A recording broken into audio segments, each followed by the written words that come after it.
Based on your experience, especially say coming out of the pandemic, what do you think is needed to affirm the right to education?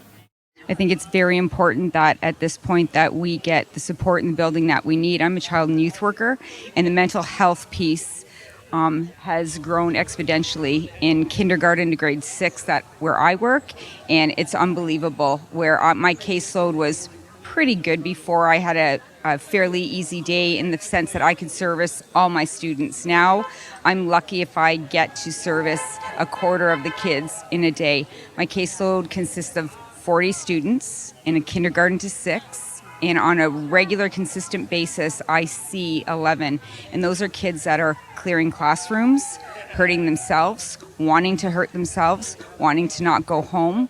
That alone speaks volumes. That's a grade school. I can't even mention what happens in high schools at this point. So to me, we need more staffing. It's not about money. Do we need more money for what we do? Absolutely. Do we make a good hourly wage? We make a pretty good hourly wage. I, as a child and youth worker, I get paid for 32 and a half hours a week. That's what my base pay is. Basically, it's a 4-day work week. I'm at school for probably a 6-day work week. When my hours are all said and done, I'm there before the bell rings, and I'm there long after the buses leave to make sure that things are working properly the next day, that I'm touching base with the EAs, that I'm touching base with the teachers in the classroom to see how their day is, to see who I need to service in the morning. So that to me is what's the most important thing right now.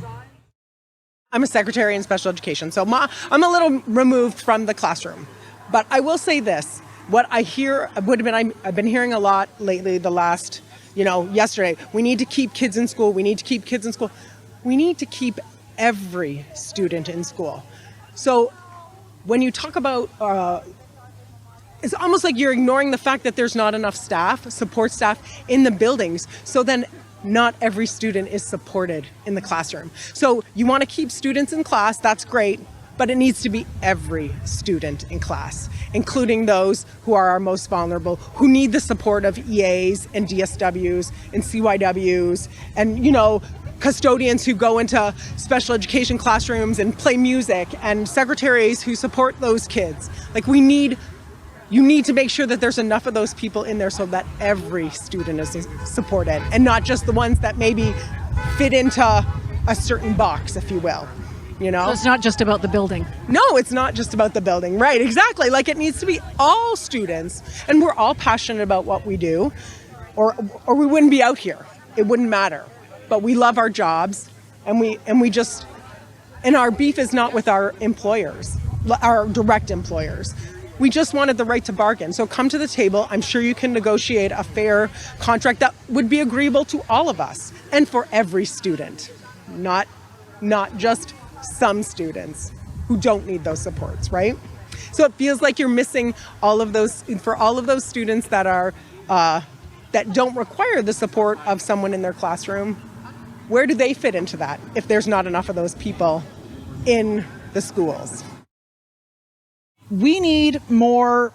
I can't speak for all classifications. I can't speak for everyone and everyone else's needs, but for IT specifically, we need more people. We're running with what I would consider to be a skeleton crew. There's not enough people to do the amount of work that's required. We are responsible for maintaining the computer labs, maintaining devices that get sent home with children that have special needs, and frequently people have to wait for services to be restored or devices to be fixed.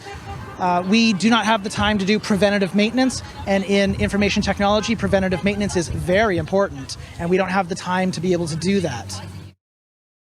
I'm a social worker, so we need more staff, really. There isn't enough staff to go around.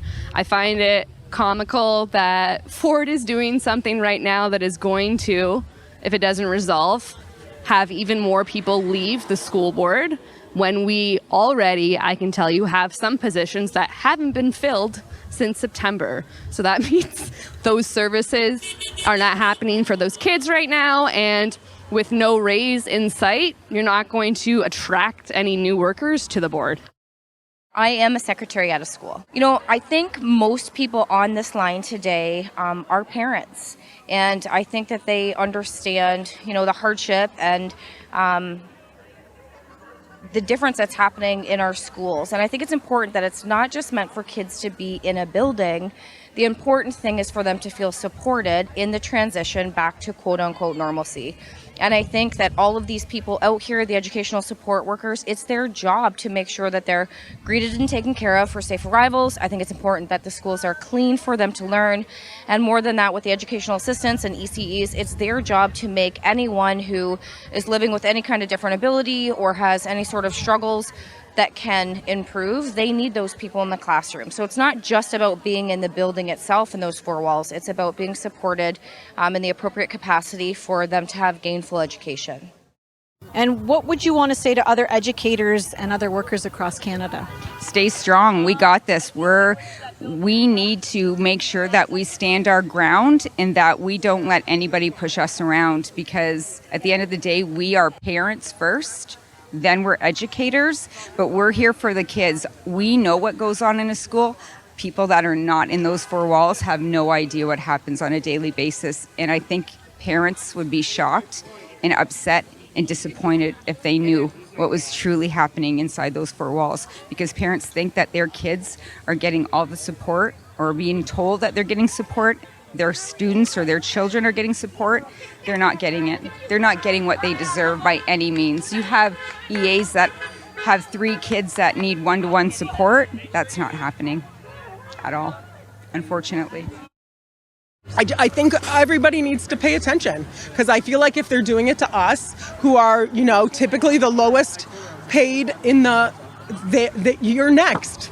That's what we feel like is happening. And I think anybody who gets paid with public funds should be concerned. We don't want this to start a precedent that goes, oh, well, they did it to them, we can do it to you too. It's not right. Negotiate. We were ready, we were at the table, negotiate. We need to stay strong and stick together, because we can win if we do that. That we need to stand our ground, that we need to stick together. I know firsthand that this is really hard for a lot of us financially. Many within the board are already living under the poverty line with inflation. So it's very difficult, but to try to keep in mind the long-term goal that this is worth it. And just to anyone within a union, I feel like this is an attack on unions in general. So even if you aren't within education, this is incredibly important to stand by our side and not allow Doug's Ford to bully us into silence, really. We stand in solidarity. At this point, it's more than education. It's about rights. It's about people believing in your job, that in times of inflation, that, your government's going to stand behind you, not use an example of you because perhaps there's other bargaining coming up in the table and you're made an example of. We are the lowest paid on the educational scale. Not to say that anybody's job's worth anything less than anyone else's, but it's important that, we're appreciated and not divided. I think that that's the most important thing.